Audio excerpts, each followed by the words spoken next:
The following is transcribed. Welcome to Bat-Supe, the never nutritious, definitely delicious podcast dedicated to the old-time radio adventures of Superman and the dynamic duo. Buckle your utility belts for lots of assumed names, plenty of automatic weapons, and unanswered questions galore. Before we get to today's adventure, let's pause for this important message. Hey, gang. We've got a really fun, really special announcement for you. Be on the lookout for specially marked cans of Bat-Supe that'll be showing up on the shelves really soon, because inside those cans will be swell prizes that you can enjoy. We can't tell you what the prizes are just yet because, well, that would spoil the fun, but you can take my word for it, gang, that you're gonna love them. There's all kinds of fun in store for you, and it won't cost you anything extra, because these swell prizes are yours absolutely free, just for buying never nutritious, definitely delicious Bat-Supe. And just like Superman when he's flying around to catch bad guys, or Batman and Robin when they're leaping from rooftop to rooftop, your imagination is going to soar. Keep listening for more details, gang, right here on Bat-Supe. Family size available.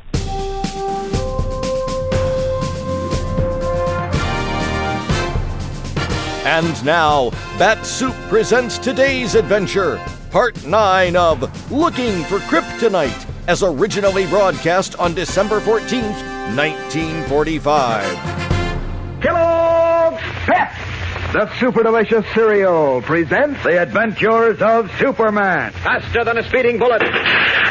More powerful than a locomotive. Able to leap tall buildings at a single bound. Look, up in the sky. It's a bird. It's a plane. It's Superman.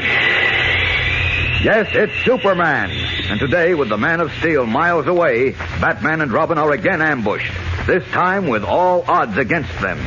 We'll take you to the scene in a moment. But right now, let's join our good friend, Dan McCullough.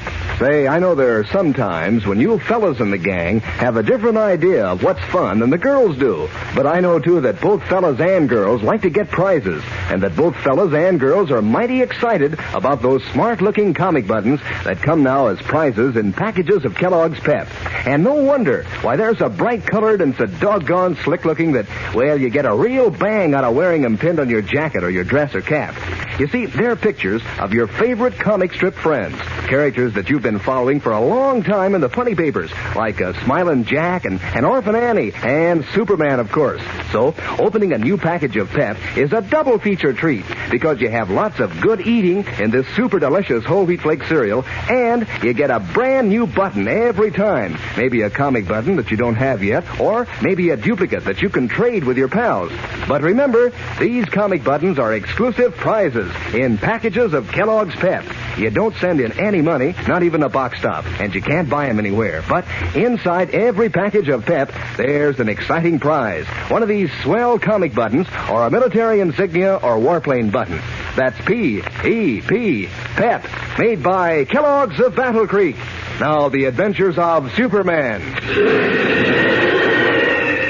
A mysterious criminal organization using the symbol of a crescent moon and star is believed by Superman to have knowledge of two missing pieces of kryptonite, the strange, deadly element which gave the late Atom Man his terrible atomic power and which robs the Man of Steel of his great strength. With the aid of Batman and Robin, Superman followed the clue of Squealie Evers, a stool pigeon, to the Golden Lily, a nightclub frequented by underworld characters. As Superman remained on the stool pigeon's trail, Batman and Robin entered the nightclub, where they saw a girl singer introduced as Gloria Garrett, wearing a jeweled crescent and star in her hair. When the girl left, Batman and Robin leaped through the rear bumper of her car and were carried into the country.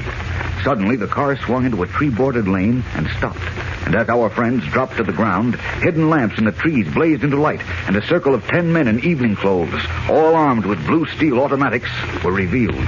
Dismayed, Robin gasped, "Looks like we stepped into something, Batman." "You're not kidding. And it doesn't look healthy." You have indeed stepped into something, Batman and Robin. Who's the party behind the handlebar mustache? Your guess is as good as mine. Permit me to introduce myself. My name is Mr. Smith. My, what an odd name. Of the Sing Sing Smiths, I presume. How clever. strange that such clever fellows should let themselves be trapped. Isn't it? Just for the record, how did you do it? Can't you figure it out? I suppose the girl, Gloria Garrett, was a plant. Is that it? Excellent, Batman. Worthy of Sherlock Holmes himself. When we heard you and Robin managed to escape our little ambush on the dock and return to the coffee shop. How'd you know we went back there? Easy. Squealie figured we would, so he hung around and spotted us. Then hustled to the Golden Lily to report. That's why we saw him coming out of there. Right? Right again. We were quite certain you would turn up at the Golden Lily eventually, so we arranged our little trap for you. Gloria Garrett wearing the crescent and star ornament was the bait. And we fell for it. Hook, line, and sinker. Okay, Mr. Smith, you've got us. Now, what do you intend to do with us? Mr. Jones will tell you that. Oh, another fancy moniker. Now, who's Mr. Jones? You're about to find out. Felix, Abbott, tie them up. Helpless in a circle of menacing automatics, Batman and Robin submit to having their hands tied firmly behind their backs. Then, shepherded by their captors, they are taken to a huge old house at the end of the tree-bordered lane. A brass plate beside the door gleams dully in the moonlight and reads, Dr. Joseph Winter's Sanitarium. In a large oak-paneled room, almost stiflingly hot, a great fire burns in a wide fireplace, beside which, at a flat-topped desk, a slender, scholarly-looking man with a shawl over his shoulders and wearing pince-nez glasses sits writing. As Batman and Robin are ushered into the room, he lays aside his pen and picks up a glass atomizer, heavily encrusted with silver, which stands at his elbow. Opening his mouth, he sprays his throat, then calls irritably, Close the door, please, Mr. Smith. There's a draft. A little fresh air won't hurt you, Mr. Jones. It's like an oven in here. Nonsense. Fresh air is full of germs and disease. I'd better spray my throat again. What do you make of this wacky setup, Batman? I think we're in the inner sanctum of the Crescent and Star Gang. Wow. There. That's better. Now we can get down to business. I presume these young men in the masquerade costumes are Batman and Robin. That is correct, Mr. Jones. I suppose I should be flattered that such famous personalities are interested in us. But I'm not. Tell me, gentlemen, how did you find out about us? I don't remember at the moment. Do you, Robin? I'm afraid it slipped my mind. Here. Let me show you this silver coin. It is engraved with a crescent moon and a star. And was in your possession, Batman. Where did you get it? Where? Oh, I found it. Where did you find it? In the street. Sure, we tripped over it.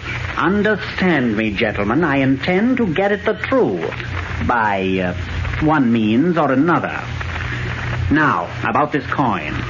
There are only a certain number of them in existence, in the possession of specific persons. If one of them has seen fit to entrust you with this symbol without our knowledge, we should like to know about it. We didn't get it from any of your people. From whom did you get it? I told you, we found it. I don't believe you. If you let me take them below for an hour or so, Mr. Jones... The last person you took below died, Mr. Smith, and his information died with him. I should like to prevent that in this case, if possible. Say thank you, Robin. Should I make a curtsy, too? Apparently neither of you think I'm serious. Believe me, gentlemen, I am. I want to know where you got this coin and any other information you have about us. Suppose we tell you, then what? You will save your lives. What assurance do we have of that? My word. Take the word of a murderer and crook? Are you kidding? Easy, Robin. I will give you one more chance. Will you tell me what I want to know? Sure. We found the coin in a grab bag. You'll find the most interesting things in grab bags. Very well. We'll see how long your sense of humor and your stubbornness last in room 0. Where? Room 0. Once you're there, you'll understand the meaning of the name. Now take them away, Mr. Smith. With pleasure. Come, my friends. I am very proud of Room 0. It is my own invention. I assure you there's nothing like it in the entire world. Nothing.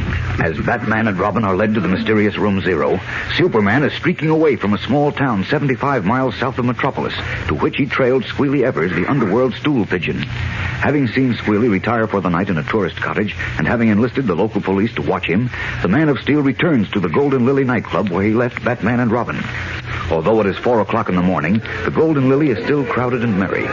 Unable to find his friends, Superman, in his guise of Clark Kent, finally locates the waiter who served them. Now think. Do you recall the people I described to you? Sure, I remember the man and boy. They ordered turkey sandwiches and milk, but when I bought them, they gave me $5 and left without eating. They did? Yes, the man said he remembered they had another appointment. When was this?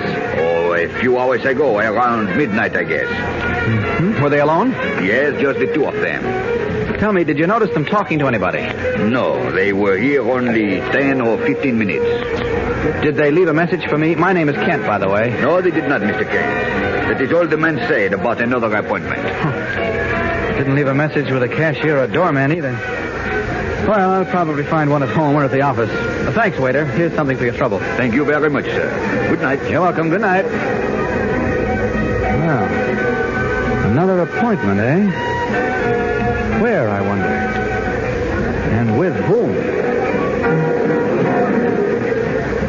Only slightly uneasy, Clark Kent leaves the Golden Lily, unaware that Batman and Robin are in deadly peril. We'll return in a moment for the tense climax of today's episode. But first, here again is your announcer. You know, gang, I'll bet you've had more than a few chuckles out of the antics of Smokey Stover in the funny papers. Seems like he's always doing things backwards. So it's no wonder that the grand old Kellogg Company included him in this series of comic buttons that now come as prizes in packages of Kellogg's Pep. Boy, what a load of fun it is to get a new button every time Mom opens a package of Pep. If it's a duplicate, like one, you already have in your collection, why, that's even more fun because you can trade it with one of your pals. And you can really strut around when you wear your collection of comic buttons pinned on your jacket or your dress or cap. Aren't you glad these buttons are so easy to get? Why, you don't send in a single penny, not even a box stop. Fact is, you can't buy these comic buttons anywhere. But if you'll ask Mom to get you some of that super delicious whole wheat flake cereal, Kellogg's Pep, you'll find an exciting prize in every package. One of these brilliant comic buttons or a military insignia or warplane button. It's a prize for you from P.E.P. Pep, made by Kellogg's of Battle Creek. Now, back to the adventures of Superman. As Clark Kent, not yet fully alarmed, left the Golden Lily nightclub, Batman and Robin, their arms still tied behind them, were pushed into the mysterious Room Zero in the House of the Crescent and Star, and a heavy oaken door was locked and bolted behind them. The room in the basement of the house is small and windowless. The walls are of smooth concrete, and the only illumination is from a tiny electric bulb set in a recess in the ceiling. It is that ceiling which now engages Batman and Robin's alarmed attention. For every few moments, there is a sound as of heavy bolts slipping in a cogwheel, and the ceiling lowers slightly. Here it goes again, Batman. Look, the ceiling lowered some more. Only about an inch that time, Robin. And an inch before that, and another inch before that. It must have dropped 6 inches since we got in here. Just about. We've been here half an hour. Let's see. That's at the rate of a foot an hour. The ceiling's about 8 foot high. So if the rate is dropping, it'll take 8 hours. Never mind the mathematics. I can add. I can figure out why they call this room zero, too. It means ceiling zero. I guess so. Nice sense of humor our newfound friends have. You're not kidding. Look, I don't relish the idea of being flattened out like a pancake. What are we going to do? I'm open to suggestions. Suppose we tell the head man with the atomizer that the coin we had belonged to his pal Sidney. No soap. We can't let them trace things back. Too many people are involved. Yeah, there are no buts, Robin. Kent and Inspector Henderson know about this gang. We've got to keep our mouths shut and hope that they get to them in time. Besides what? Even if we did tell them, you don't suppose knowing what we know about them, they'd turn us loose, do you? Oh, I never thought of that. Of course they wouldn't. What I should have done was left a message for Kent at the Golden Lily. Mark me down for a big goon. What good would it have done? We didn't know where we were going, and besides, the ceiling's dropping again. What'll we do, Batman? I don't know yet. Better dream up something soon, or we'll be a couple of pressed ducks. Attempting to hide their deep concern behind a mask of gaiety, Batman and Robin watch the ceiling descend toward them slowly. A fraction of an inch at a time, but steadily it drops lower and lower, with seemingly no chance of escape. And meanwhile, Clark Kent, who is Superman, has no clue to their whereabouts. Will they find a way out, or are Batman and Robin doomed? Fellows and girls, don't miss Monday's exciting episode as Batman and Robin sweat it out in Room Zero. Tune in, same time, same station, for the adventures of Superman. Faster than a speeding bullet. More powerful than a locomotive. Able to leap tall buildings at a single bound. Look, up in the sky. It's a bird. It's a plane. It's Superman. Fellas and girls, be sure to follow the adventures of Superman. Brought to you every day, Monday through Friday, same time, same station, by the grand old Kellogg Company of Battle Creek. And for other thrilling adventures of Superman, see your local newspaper. Superman is also a copyrighted feature appearing in Superman DC publications. Want to hear a scoop? A big scoop of Kellogg news? Well, listen to this.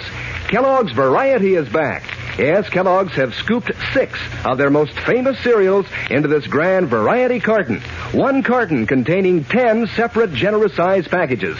So now it's easier for Mom. She just gets Kellogg's Variety, and everybody at the breakfast table can eat his favorite cereal fresh from its own box. Makes breakfast more fun than a picnic. Ask Mom right away to get Kellogg's Variety. It's swell, no fooling. And be sure to be with us on Monday for the thrilling adventures of Superman. This is the Mutual Broadcasting System. That was part 9 of Looking for Kryptonite from the Adventures of Superman. Thanks for listening, and be sure to give us a like and subscribe to Bat-Supe so you'll be in the know when we drop new episodes or make special announcements about bonus content. That'll wrap things up for this episode of Bat-Supe, but be sure to tune in next time when you'll hear Inspector Henderson say... Oh, yes, Donovan. Did you get him? What? No. I see. Okay. Yeah, that's right. See you later.